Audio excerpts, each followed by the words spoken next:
கரூரில் கூட்ட நெரிசலில் சிக்கி 41 பேர் உயிரிழந்த வழக்கு தொடர்பாக சிபிஐ அதிகாரிகள் வேலுச்சாமிபுரத்தில் கடைகளை நடத்தி வரும் வியாபாரிகளை நேரில் அழைத்து இரண்டாவது நாளாக விசாரணை செய்து வருகின்றனர்.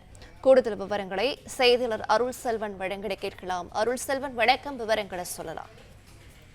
வணக்கம்.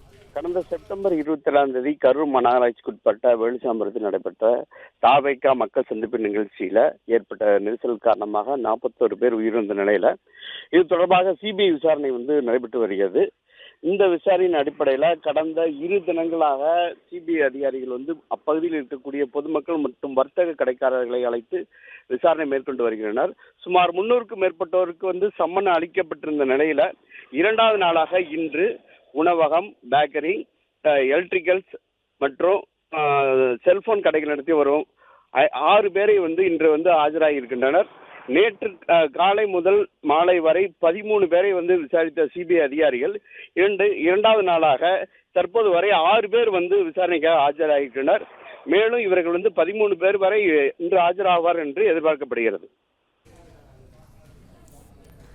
விவரங்களை வழங்கியமைக்கு நன்றி, அருள் செல்வன். பிளே ஸ்டோர் மற்றும் ஆப் ஸ்டோரில் இருந்து பாலிமர் செயலியை QR கோடு மூலம் பதிவிறக்கம் செய்யுங்கள். செய்திகளை உடனுக்குடன் பெறுங்கள்.